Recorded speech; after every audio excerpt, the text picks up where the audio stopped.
Bismillahirrahmanirrahim. Assalamu alaikum students. My name is Imran Ahmed and I am your computer science teacher. Students, आज हम अपनी class 10 का first lecture जो वो start करेंगे और ये हमारा चैप्टर नंबर 1 है जिससे ये लेक्चर लिया गया है। और स्टूडेंट्स, इस चैप्टर का नाम है प्रॉब्लम सॉल्विंग। तो स्टूडेंट्स, आइए फिर आज का लेक्चर फॉर्मली स्टार्ट करते हैं। तो स्टूडेंट्स, इस चैप्टर का नाम है प्रॉब्लम सॉल्विंग और ये हमारा चैप्टर नंबर 1 है जिसके अंदर आज हम देखेंगे कि प्रॉब्लम सॉल्विंग मेथड्स कौन कौन से अवेलेबल हैं। उसमें से कुछ मेथड्स के बारे में हम आज के लेक्चर में बात करेंगे और बाकी मेथड्स के बारे में हम फिर नेक्स्ट लेक्चर्स के अंदर डिटेल के साथ बात करेंगे। स्टूडेंट्स, एक बात याद रखिएगा, आपने क्लास 9 के अंदर भी डिफरेंट चैप्टर्स पढ़े होंगे, उसमें भी आपने प्रॉब्लम सॉल्विंग के बारे में डेफिनेटली पढ़ा होगा और आपको कॉन्सेप्ट याद भी होंगे। तो आपने जो क्लास 9 के अंदर कॉन्सेप्ट लिए थे उन कॉन्सेप्ट को जहन में रखिएगा, क्योंकि आपके क्लास 10 के अंदर जितने भी चैप्टर्स मौजूद हैं, जितने भी लेक्चर्स मौजूद हैं या जितने भी टॉपिक्स हम उन लेक्चर्स के अंदर पढ़ेंगे उनके अंदर आपके क्लास 9 के कॉन्सेप्ट्स भी यूज होंगे, तो उनको अच्छी तरह याद रखिएगा। तो स्टूडेंट, स्टार्ट करते हैं प्रॉब्लम सॉल्विंग मेथड। पहले ये बात करते हैं कि प्रॉब्लम सॉल्विंग बेसिकली है क्या। प्रॉब्लम को सॉल्व करना आया कोई ऑर्गेनाइज तरीका है या आप वैसे ही किसी प्रॉब्लम को जो सॉल्व इजीली कर सकते हैं। आप लोग घरों के अंदर कोई भी आपको मसला हो, फॉर एग्जांपल आपने सुबह उठ के अगर स्कूल भी जाना है तो स्टूडेंट्स ये भी एक प्रॉब्लम है, आप उसका भी सोल्यूशन निकालते हैं, लेकिन आप उसको ऑर्गेनाइज्ड वे के अंदर सोल्यूशन नहीं निकालते, ना उसको आप पेपर वर्क करते हैं। आप जस्ट क्या करते हैं, आप सुबह उठ के तैयार होते हैं, नाश्ता करते हैं और फिर आप स्कूल चले जाते हैं। लेकिन बेसिकली ये तमाम स्टेप्स आपके प्रॉब्लम सॉल्विंग स्टेप्स हैं कि आपने इन स्टेप्स को फॉलो करते हुए एक प्रॉब्लम को सॉल्व किया। और वो प्रॉब्लम क्या थी कि आपने घर से जो है वो स्कूल जाना था तैयार होके। तो याद रखिएगा, आप अपनी एवरीडे लाइफ के अंदर भी हर वक्त डिफरेंट प्रॉब्लम्स हैं उनका सोल्यूशन निकालते हैं, लेकिन आप लोग डिटेल से सोचते नहीं है कि ये प्रॉब्लम थी या नहीं थी, लेकिन वो डेफिनेटली वो एक प्रॉब्लम होती है। फॉर एग्जांपल, आपने अगर घर से मार्केट तक जाना है कुछ परचेज करने, तो ये भी आपकी एक प्रॉब्लम है कि आपने घर से मार्केट तक जाना कैसे है, उसके बाद आपने जाके किस शॉप से क्या चीज़ परचेज करनी है। तो ये तमाम चीज़ें प्रॉब्लम सॉल्विंग के अंदर आती हैं कि आपको जो प्रॉब्लम दी जाती है तो आप उस प्रॉब्लम को सॉल्व कैसे करते हैं। अब हम बात करते हैं कि हम लोग इसको क्यों डिटेल के साथ पढ़ रहे हैं और आपको कंप्लीट एक चैप्टर प्रॉब्लम सॉल्विंग का क्यों दिया गया है। स्टूडेंट्स, इन फ्यूचर आप लोग प्रोग्रामिंग करेंगे, सॉफ्टवेयर डिज़ाइन करेंगे। सॉफ्टवेयर आपको पता है जो आपके कंप्यूटर्स के अंदर जो रन होते हैं कंप्यूटर प्रोग्राम्स, उनको हम सॉफ्टवेयर का नाम देते हैं और वो सेट ऑफ इंस्ट्रक्शंस होती हैं। तो बेसिकली जो आपके प्रॉब्लम सॉल्विंग मेथड्स होते हैं वो यूज़ होते हैं कंप्यूटर प्रोग्राम्स जब आप डिज़ाइन करते हैं वहाँ पे, क्योंकि कंप्यूटर प्रोग्राम डिज़ाइन करने का भी मतलब है कि आपको एक प्रॉब्लम दी जाती है और आपने उसका सोल्यूशन बनाना है। फॉर एग्जांपल, अगर मैं कहता हूँ कि विंडोज़ एक सॉफ्टवेयर है, उस तरह का सॉफ्टवेयर आपने डिज़ाइन करना है, तो इसका मतलब आपको एक प्रॉब्लम दी गई है, आपने उस प्रॉब्लम को सॉल्व करना है। अब उस प्रॉब्लम को सॉल्व करने का क्या तरीका हो सकता है, इनफैक्ट उस तरीके को समझने के लिए हम प्रॉब्लम सॉल्विंग जो टेक्निक्स हैं या मेथड्स हैं उनको स्टडी करते हैं। तो इनको अच्छी तरह याद रखिएगा, क्योंकि इन फ्यूचर जब आप कंप्यूटर प्रोग्रामिंग के अंदर सॉफ्टवेयर डिज़ाइन करेंगे तो आपको इसकी बहुत ज़्यादा ज़रूरत पड़ेगी। तो आगे फिर इसको आप फॉर्मली देखते हैं ये है क्या। Problem solving methods, it is a skill which can be developed by following a well organized approach.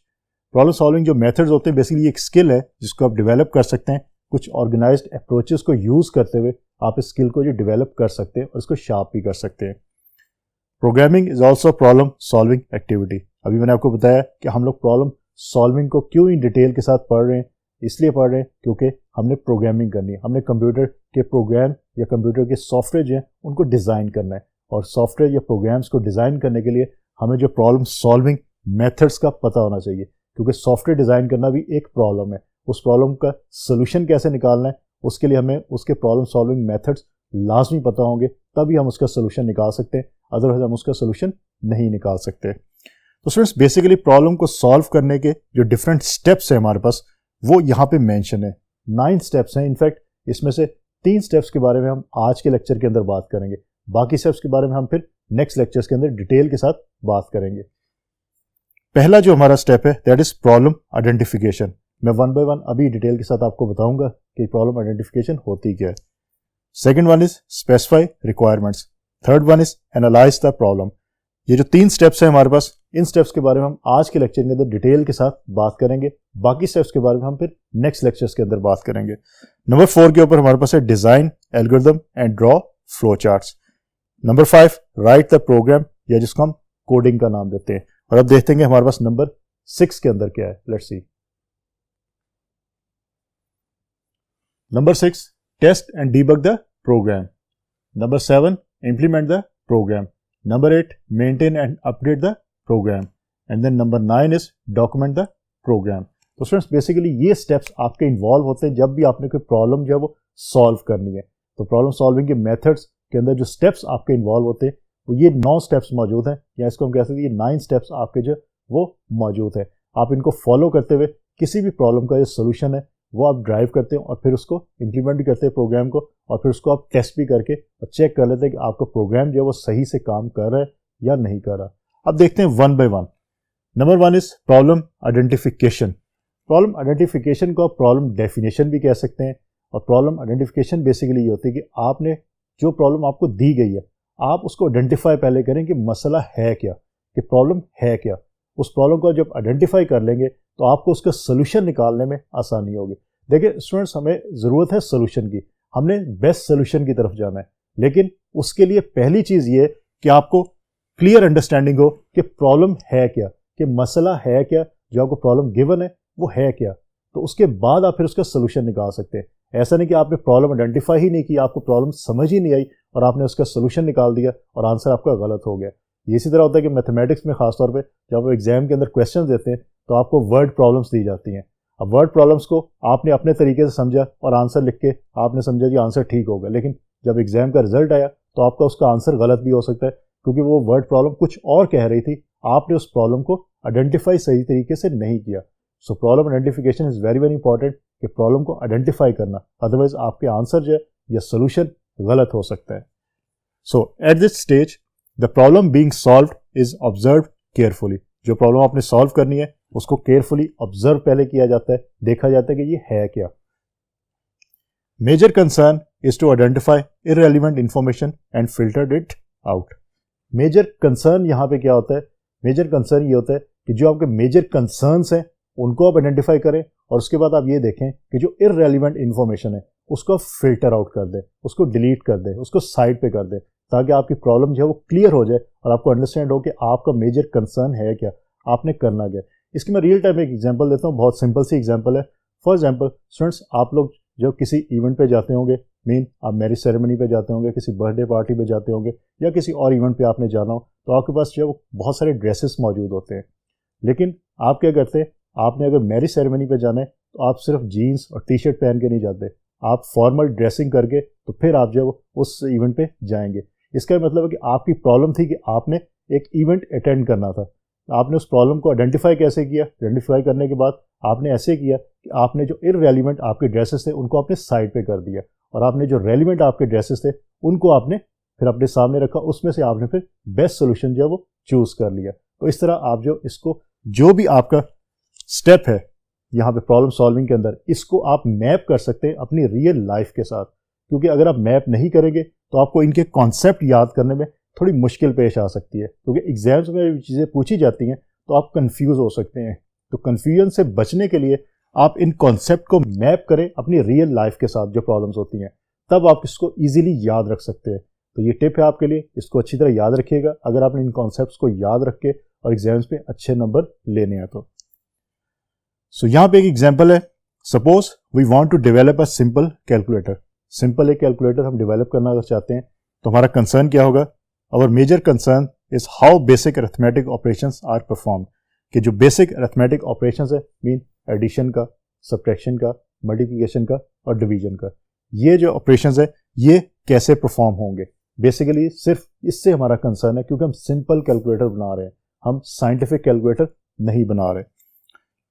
How result should be displayed. Concerns में एक तो कि अरिथमेटिक ऑपरेशंस कैसे परफॉर्म होंगे, फिर रिजल्ट्स डिस्प्ले कैसे होंगे, आउटपुट कैसे आएगी, उसके बारे में हमारा कंसर्न है. Then how input should be accepted.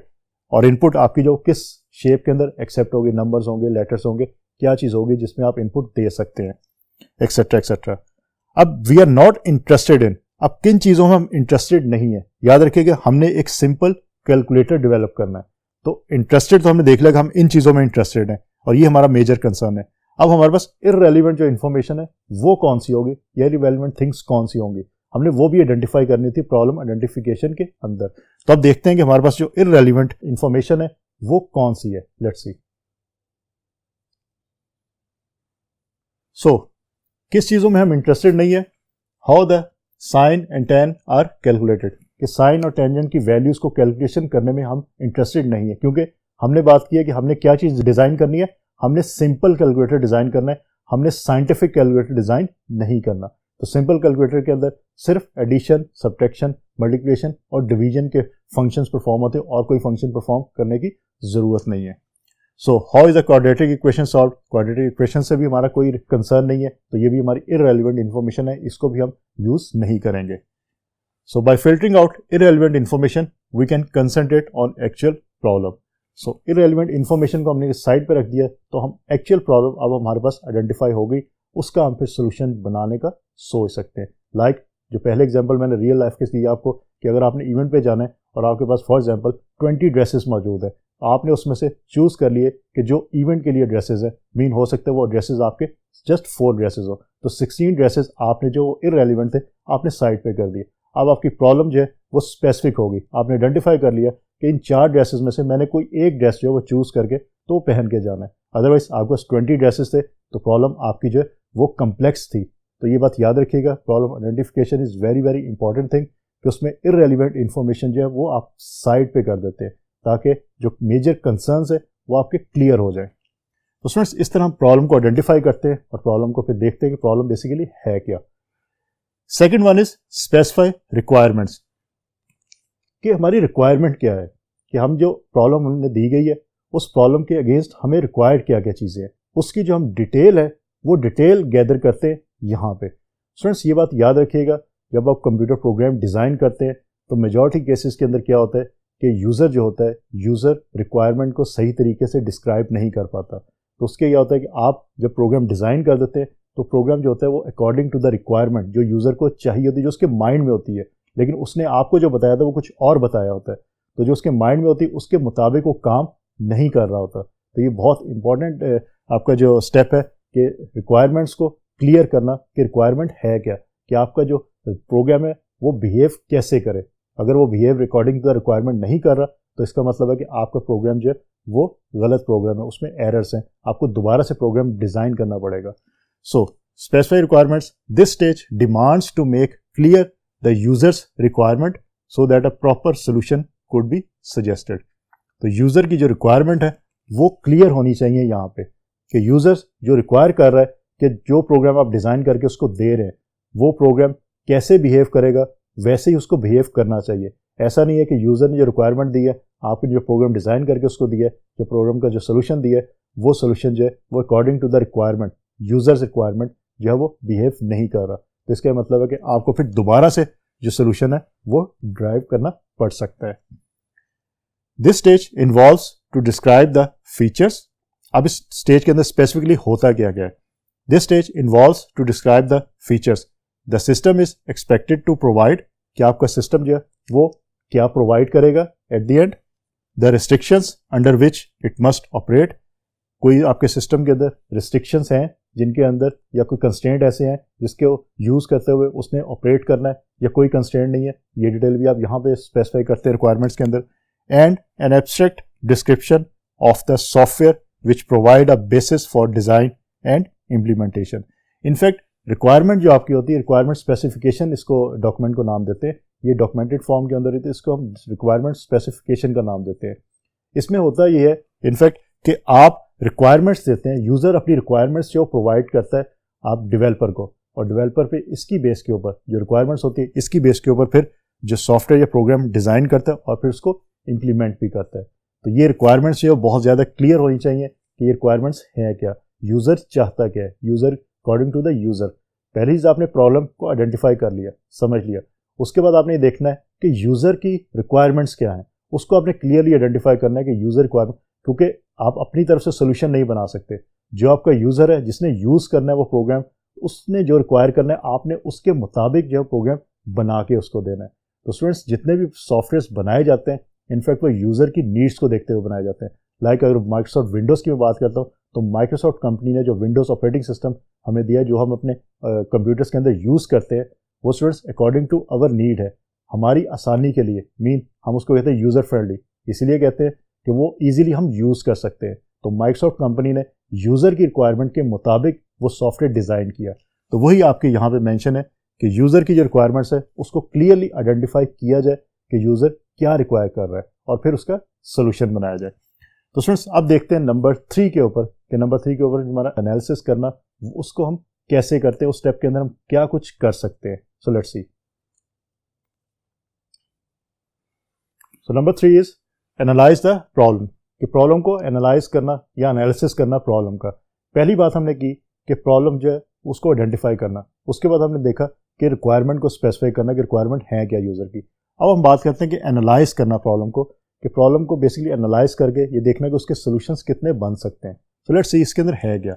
Eight this stage the problem is decomposed into sub problem. Students ये एक बहुत कॉमन प्रैक्टिस है कि अगर हमारे पास कोई बहुत बड़ी प्रॉब्लम है तो हम उसको डीकम्पोज कर लेते हैं, मीन हम उसको डिवाइड कर लेते हैं और फिर सब प्रॉब्लम्स हमारे पास जब बन जाती हैं हम सब प्रॉब्लम्स का जो वो सोल्यूशन निकाल लेते हैं। इसको हम टॉप डाउन डिजाइन भी कहते हैं और डिवाइड एंड कंकर रूल भी कहते हैं। हो सकता है ये नाम आपने सुना हो, डिवाइड एंड कंकर, कि डिवाइड करें और फिर उसको फतह कर लें। तो हमारे पास अगर लार्ज प्रॉब्लम्स है, बहुत बड़ी प्रॉब्लम है, तो हम उसको क्या करते हैं, डिवाइड कर लेते हैं। डिवाइड करने के बाद हमारे पास सब प्रॉब्लम्स आ जाती हैं और हम हर जो सब प्रॉब्लम है उसका सोल्यूशन निकाल लेते हैं। और सोल्यूशन निकालने के बाद हम क्या करते हैं, फिर उसको एट दी एंड गैदर करके जो सोल्यूशन है वो ऑल टुगेदर इकट्ठा जो है वो प्रोवाइड कर देते हैं। तो इस तरह इसके अंदर काम होता है। अगर तो हमारे पास जो प्रॉब्लम है वो बहुत बड़ी नहीं है तो फिर हमें इस एनालाइज करने के दौरान डीकम्पोज करने की ज़रूरत नहीं है प्रॉब्लम को। लेकिन अगर प्रॉब्लम बहुत बड़ी है और जब आप सॉफ्टवेयर डिज़ाइन करते हैं या कंप्यूटर प्रोग्राम डिज़ाइन करते हैं तो वहाँ पे आपकी प्रॉब्लम्स जो है वो बहुत बड़ी होती है, क्योंकि आपके सॉफ्टवेयर जो है वो छोटे सॉफ्टवेयर नहीं होते, वो लार्ज सॉफ्टवेयर होते हैं। तो उसके लिए आप फिर क्या करते हैं, आप डिवाइड कर लेते हैं डिफरेंट मॉड्यूल्स के अंदर और फिर सब मॉड्यूल्स को आप उनका सोल्यूशन निकाल लेते हैं और इस तरह आप जो एट दी एंड फिर उस तमाम मॉड्यूल्स को आप आपस में ऑल टुगेदर जो है वो गैदर करके तो आप सोल्यूशन जो है वो प्रोवाइड कर देते हैं। तो उसमें ये बात याद रखिएगा, एनालाइज द प्रॉब्लम के अंदर आप प्रॉब्लम को डीकम्पोज करते हैं सब प्रॉब्लम्स के अंदर और फिर आप उन सब प्रॉब्लम्स का सोल्यूशन जो है वो इंडिविजुअली निकालते हैं। निकालने के बाद आप जो है वो फिर उसको इकट्ठा कर लेते हैं, क्योंकि एक स्मॉल प्रॉब्लम का सोल्यूशन निकालना आसान होता है एज कम्पेयर टू एक लार्ज प्रॉब्लम का सोल्यूशन निकालना। Here we ask certain questions to approach the right solution. यहाँ पे कुछ क्वेश्चंस जो अराइज होते हैं एनालाइज जब हम करते हैं। अब क्वेश्चन अराइज होते हैं अगर आपने राइट सोल्यूशन निकालना है। पहला क्वेश्चन ये होता है, how many solutions are there to the given problem. हर प्रॉब्लम के एक से ज़्यादा सोल्यूशंस मौजूद होते हैं। ये बात आपको भी पता है, आप रियल लाइफ के अंदर ये काम करते हैं। फॉर एग्जाम्पल आपने क्या करना है, आपने मार्केट से जाके आपने कोई चीज़ परचेज करनी है। हो सकता है आपने ग्रॉसरी परचेज करनी हो। अब ग्रॉसरी परचेज करने के लिए स्टूडेंट्स आपकी मार्केट के अंदर बहुत सारे डिपार्टमेंटल स्टोर होंगे। आपने उसमें से कोई भी एक जो वो चूज़ करना है। तो इसका मतलब है कि आपकी जो गिवन प्रॉब्लम थी कि आपने ग्रॉसरी परचेज करनी है, उसके पास डिफरेंट सोल्यूशंस मौजूद है, मीन डिफरेंट स्टोर्स मौजूद हैं। आप किसी भी स्टोर को जो है वो सिलेक्ट कर सकते हैं। अब यहाँ पे डिपेंड करता है कि आपने उस स्टोर को क्यों सिलेक्ट किया है। तो इसका मतलब है कि आपके पास गिवन प्रॉब्लम के कितने सोल्यूशंस हो सकते हैं। So how many solutions are there to the given problem. ये चीज़ भी हम एनालिसिस के अंदर देखते हैं कि प्रॉब्लम को जब एनालाइज किया जाता है तो ये देखा जाता है कि इसके कितने सोल्यूशंस हो सकते हैं। फिर उसमें से which one is the best solution, कि कौन सा सोल्यूशन आपका जो है वो बेस्ट वन है। यहाँ पे which one is the best solution, तो ये चेक किया जाता है कि आपका बेस्ट सोल्यूशन कौन सा है। जो डिफरेंट सोल्यूशन है, मीन आपने डिपार्टमेंटल स्टोर देखे, आपको 3 या 4 डिपार्टमेंटल स्टोर है, तो आपने देखा कौन सा बेस्ट वन है। उसका रीज़न कोई भी हो सकता है कि कौन सा बेस्ट वन है, वो आपने देखना है, आपने सॉल्व करना है कि आपको जो चीज़ चाहिए वो किस स्टोर से आपको मिल सकती है। तो आपने उसकी बेस पे बेस्ट जो आपका स्टोर था वो आपने सिलेक्ट कर लिया। सो डिफरेंट प्रॉब्लम्स, आपकी एक प्रॉब्लम, उसके डिफरेंट सोल्यूशंस और फिर उसका बेस्ट सोल्यूशन आपने जो वो सिलेक्ट करना होता है। Number 3, can the problem B solved on computer. अब कुछ प्रॉब्लम्स आपके जो कंप्यूटर के बगैर सॉल्व हो जाते हैं, मैनुअली सॉल्व हो जाते हैं। कुछ प्रॉब्लम्स आपके कंप्यूटर्स के थ्रू सॉल्व होते हैं। खासतौर पे अगर आपने कंप्यूटर प्रोग्राम को डिज़ाइन करना है तो उसका जो प्रॉब्लम है, उसका जो सोल्यूशन होगा, उसमें आपको कंप्यूटर्स यूज़ करने पड़ेंगे। तो ये चीज़ भी जब एनालाइज करते हैं प्रॉब्लम को, तब आप देखते हैं कि आपको कंप्यूटर्स की ज़रूरत पड़ेगी या नहीं पड़ेगी। Number 4, what are input and output. Students ये बहुत इंपॉर्टेंट चीज़ है कि आपके कोई भी प्रोग्राम है या आपकी कोई भी प्रॉब्लम है, उसका सोल्यूशन जब आप निकालते हैं तो उसमें इनपुट क्या होगी और आउटपुट क्या होगी। क्योंकि आपके जितने भी प्रोग्राम्स होते हैं उसमें कोई ना कोई इनपुट होगी, तो प्रोसेस होगी और फिर आउटपुट आपको शो होगी। तो एक बार याद रखिएगा, आपने ये भी अंडरस्टैंड करना होता है कि आपकी इनपुट क्या होगी और आउटपुट क्या होगी, और ये भी एनालिसिस के अंदर आप आइडेंटिफाई करते हो। Number 5, how can the bigger problem be divided into sub problems. अब एक और प्रॉब्लम कि आपके बिगर प्रॉब्लम को सब प्रॉब्लम्स में डिवाइड कैसे करना है। अगेन ये आपके माइंड के ऊपर है, आपकी थिंकिंग कैपेबिलिटी के ऊपर है कि आप बिगर प्रॉब्लम को सब प्रॉब्लम्स के अंदर डिवाइड कैसे करेंगे। हर एक की डिफरेंट अप्रोच होगी, आपकी अप्रोच जो होगी वो भी डिफरेंट होगी, किसी और पर्सन की अप्रोच वो भी डिफरेंट होगी। तो ये आपकी अप्रोच है कि आप बिगर जो प्रॉब्लम्स हैं उनको सब प्रॉब्लम्स के अंदर कैसे आप डिवाइड करके तो उनका सोल्यूशन निकालेंगे। तो इस तरह आप एनालाइजिंग के अंदर जब प्रॉब्लम को एनालाइज करते हैं तो उसके अंदर आप ये क्वेश्चन जो है वो उनका आंसर तलाश करने की कोशिश करते हैं। तो फ्रेंड्स बेसिकली आज का जो हमारा लेक्चर था वो प्रॉब्लम सॉल्विंग मेथड्स जो थे वो हमने देखे। सबसे पहले हमने ये देखा कि प्रॉब्लम को अगर आइडेंटिफाई करना हो तो कैसे आइडेंटिफाई करते हैं। उसके बाद हमने ये देखा कि अगर यूजर्स की रिक्वायरमेंट हो तो उन रिक्वायरमेंट को हम स्पेसिफाई कैसे करते हैं, मीन रिक्वायरमेंट स्पेसिफिकेशन हम कैसे डिज़ाइन करते हैं। क्योंकि रिक्वायरमेंट की बेस के ऊपर आपका सॉफ्टवेयर जो है या कंप्यूटर प्रोग्राम डिज़ाइन होगा और फिर इम्प्लीमेंट भी होगा। और फिर आज का जो थर्ड वन हमने देखा स्टेप वो ये था कि एनालाइज द प्रॉब्लम, कि प्रॉब्लम को एनालाइज कैसे किया जाता है। तो हम देखा कि अगर हमारे पास बिगर प्रॉब्लम्स है तो हम उस प्रॉब्लम्स को सब प्रॉब्लम्स के अंदर जो है वो डिवाइड कर लेते हैं, जिसको हम डिवाइड एंड कंकर रूल का नाम भी देते हैं। तो स्टूडेंट्स होपफुली आज का लेक्चर आपको अच्छी तरह समझ आ गया होगा। इंशाल्लाह अगली दफ़ा नए लेक्चर के साथ दोबारा मुलाकात होगी। तब तक के लिए अल्लाह हाफिज़।